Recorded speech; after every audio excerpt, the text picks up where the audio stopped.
capítulo 1, no versículo de número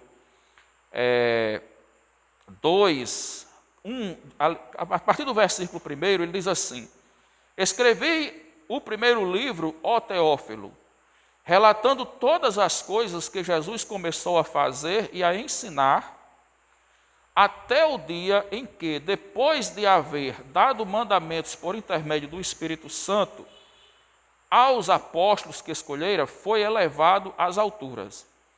A estes também, depois de ter padecido, ou seja, de ter morrido e ressuscitado, se apresentou vivo, com muitas provas incontestáveis, aparecendo-lhes durante 40 dias e falando as coisas concernentes ao reino de Deus.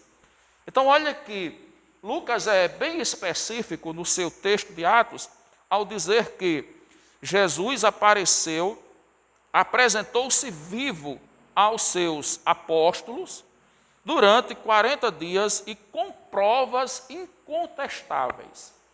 Veja que a sabedoria do Espírito Santo já conhecia que pessoas haveriam de se levantar para negar a ressurreição de Jesus. E a Bíblia diz que Jesus apresentou-se por 40 dias, dando provas incontestáveis.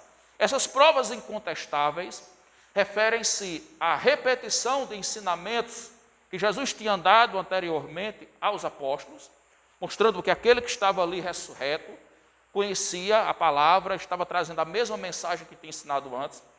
Depois, ele diz no versículo 4 que Jesus também comeu com eles.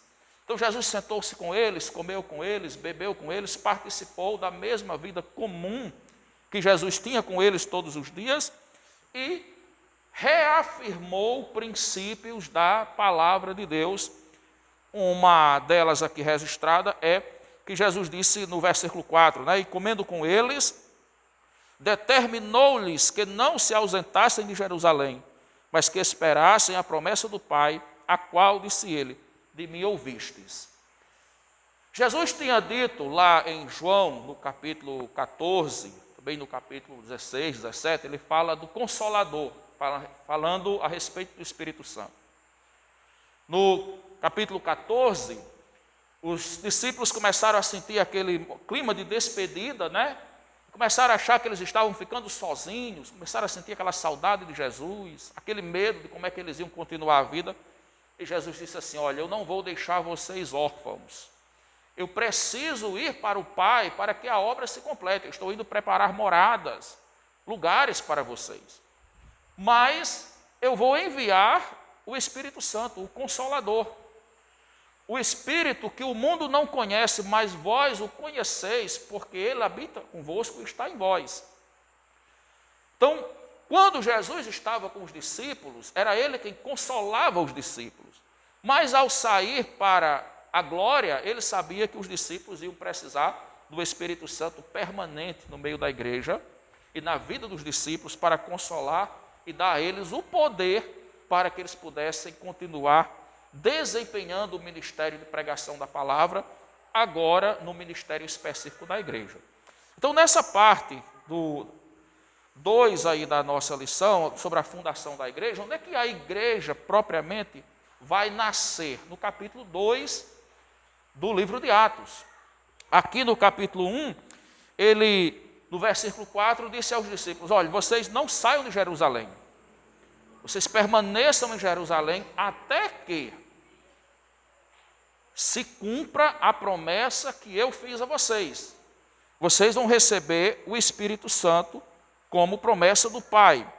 E lá no versículo 8 ele diz: mas recebereis poder ao descer sobre vós o Espírito Santo, e sereis minhas testemunhas, tanto em Jerusalém, como em toda a Judéia e Samaria, e até os confins da terra. Então, a orientação era: até que vocês recebam o Espírito Santo, esperem, permaneçam em Jerusalém. Quando o Espírito Santo vier, vocês vão receber poder. E aí vocês vão dar testemunho em Jerusalém, o lugar onde vocês estão, em toda a Judéia, em Samaria e até os confins da terra. Então veja que ele parte de uma dimensão geográfica local para os confins da terra, né? Vai havendo um crescimento gradativo da cidade, depois ele abrange uma região, depois ele vai para, que é uma micro-região, depois uma macro-região, e depois ele se estende até aos confins da terra. Essa é a dimensão geográfica da obra missionária da Igreja do Senhor Jesus. E aí nós falamos que no capítulo 2 de Atos dos Apóstolos acontece a descida do Espírito Santo, né, que vai acontecer 40 dias após a Páscoa, né, do dia de Pentecostes. Um som como de um vento impetuoso encheu a casa onde o grupo se reunia. E línguas de fogo pousaram sobre cada um deles e começaram a falar em línguas diferentes da sua, conforme o Espírito Santo os capacitava.